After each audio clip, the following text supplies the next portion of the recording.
a lot of what we've spoken about so far, just for those who are listening out there, a lot of what we've spoken about so far is about protecting those who are performing the ghusl, who are doing the burial and so forth. I want to just reassure family members out there, as Mufti Amjad has just done. I want to reassure family members, those who are bereaved, there is a counsel for you in here as well. There is something to be said for you as well. But I want to reassure you that the rights of your loved ones will be fulfilled. The Sharia, as Imam Abdullah has mentioned, as others have mentioned as well, gives a degree of latitude about how these things can be performed. The rights of your family members will be fulfilled one way or the other. The guidance ensures that that will happen whilst keeping people safe. And I think this is a really, and the other thing is that sometimes people are concerned about if X is not done. If the ghusl, if the wudu or part of the ghusl is not done, then somehow it means that my loved one is not going to go to heaven. This is absolutely not the case. The deceased is, we leave the deceased to the mercy of God. All of the funeral rites are there as a responsibility for the Muslim community.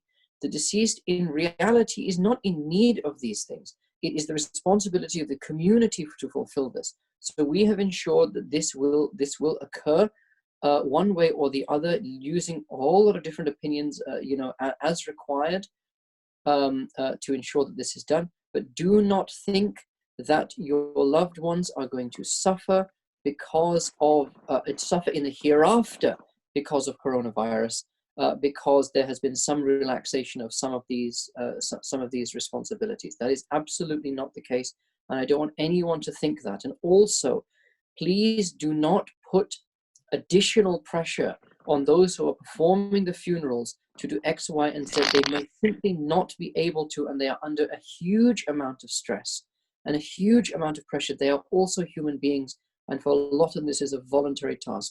I have heard unfortunate circumstances about families fighting with funeral directors who have been told by an NHS trust you're not allowed to open the casket, but insisting that the casket is opened and so forth. These regulations and strictures are there to keep everyone safe, and your loved ones are safe. They are in the mercy of God, as Mufti Amjad mentioned. They are those who pass away from these sorts of infectious, contagious illnesses are martyrs in the eyes of Allah. So really, the people you should be worrying about is us, it's not your loved ones. Jazakallah khair. Sorry for interrupting.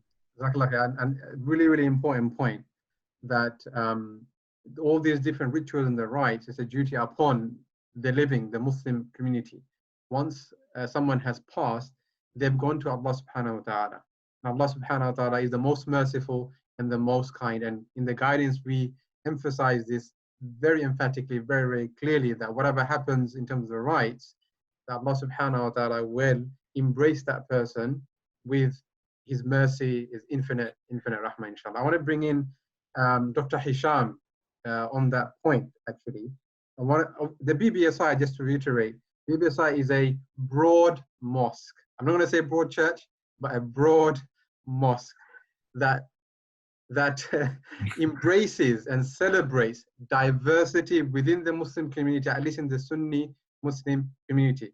It has representations and scholars and imams and academics from all of the schools of thought. And one of the things that we tried to emphasize, and Dr. Hisham will go into, inshallah, is that yes, sometimes, not sometimes, but during this period, family members may not be able to pray Janazah, but the Sharia has options. And I want to bring in Dr. Hisham, inshallah, and just to expand upon what the guidance says about that, inshallah.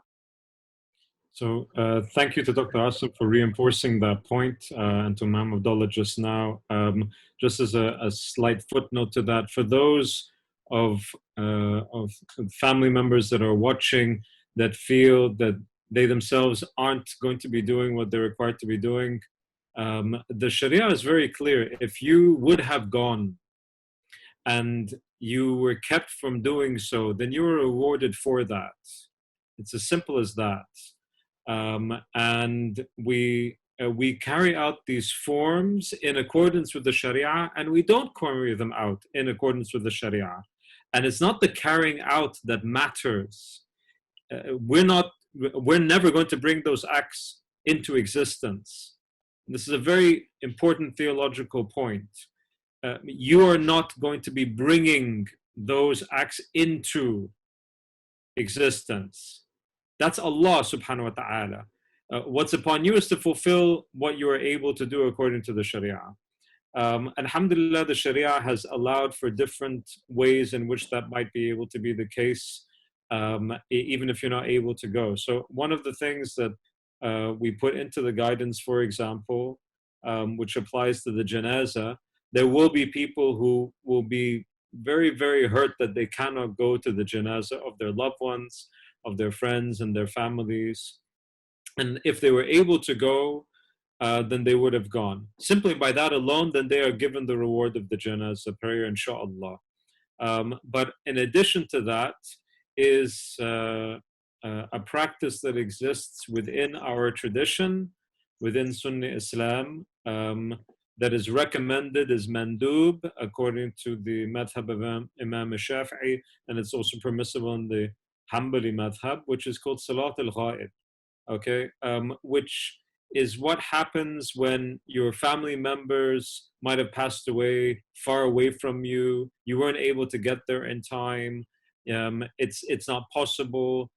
You can do the janazah wherever you are. You could do it in your home, you could do it in the mosque, you could do it wherever you are.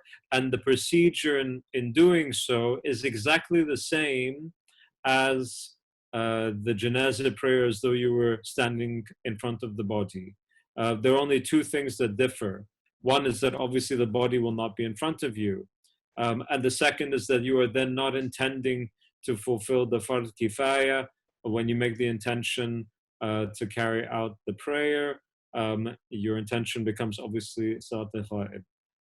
So these are things that we can do in addition to all of the normal acts of ibadah that we donate to the deceased, and in addition, of course, to supplicating and praying for them and for mercy to come upon them. Remember, we're not the ones who bring any of this into effect. If we wanted 1,000 people to be at Salat al-Janazah, or we wanted 10,000, this is not, we don't bring that into existence. Allah does. It's simply up to us to fulfill what we are able to fulfill. And Allah subhanahu wa ta'ala is in control. Allah subhanahu wa ta'ala is the one that holds all of this together instant by instant. Alhamdulillah. One last thing, sorry, Siri Abdullah, just one last thing I wanted to add, which relates to this trauma aspect. There's going to be many who are involved in caring for all of these issues. They're going to be going through traumas of their own. The doctors, people who are preparing in the funerals and so on. Many of them won't know. Many of you will not realize that you're going through trauma. Many of you will not realize that you're actually suffering from PTSD afterwards. And I've seen this myself with different people engaging in conflict zones or having very difficult situations coming upon them, and they don't know, and they won't know from some time. So we all have to be extra careful with each other at this particular time, and recognize that, we can never be too patient. We can never be too charitable with people at such times like this. So may Allah make it easy for us to be able to make our hearts softer so that we're able to be people of service, inshallah.